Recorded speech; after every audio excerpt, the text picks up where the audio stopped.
The thing, an anaconda, the reason they get so big is so that they can latch onto their prey. I mean, they got to eat, and they'll pull a deer down, wrap around it, they'll crush the life out of it, and then they'll swallow it whole. So for me, I had to, first thing was surviving the crush. So we had to make the carbon fiber suit that would protect my rib cage, protect the structure of my body. So, because without that, I would literally just be crushed by this snake. And then, if we were successful and the snake actually ate, we're saying that I had to be able to breathe while inside the snake. So we had experts making this suit.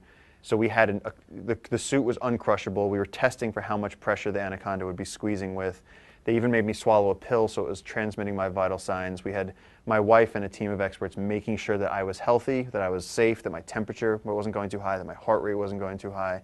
And we had vets standing on site to watch for the snake, make sure the snake was healthy during all this, which snakes eat crocodiles with claws and teeth and spikes. So they're tough animals. It was a smooth suit with a kid from Brooklyn inside. It was fine. And the last thing I saw was that mouth come straight at my face, and everything went black, and it just felt like someone just socked me in the forehead.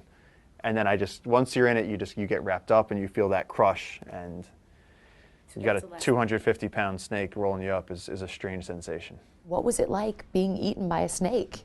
Being wrapped up and constricted, and what you're gasping for air through this suit, and you have this snake crushing down on you. So it was my brain was going back and forth between this is awesome and being a little bit freaked out, Well, I mean, the biggest concern all along is making sure that the snake was, because if we did this to raise awareness about the snakes and about the jungle, and then we ended up killing a snake, I mean, well, that would be horrible.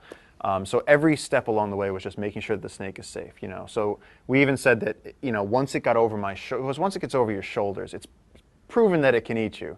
So the idea was once I get halfway inside, that we'd call it. Anytime you spook a snake, they'll regurgitate. They do it all the time. If they're eating and another predator comes by, they have to release their meal so that they can get away. So we knew that once I was in, all we had to do was have some of the crew come in, and the snake would push me right out. So it's a very common thing. We didn't do anything to the snake that was extraordinary. For the snake, it was just a normal day. I mean, PETA came out and said this is animal abuse in the highest degree or something like that. They actually didn't have any information about the show. But what I thought was cool was that so many people came out in support of a snake. I've worked with snakes all over the world in rainforest areas, and they're always the villain. People are always killing snakes. They don't understand snakes. So to see 35,000 people in a week come out to support snakes, I was like, yes, that's awesome.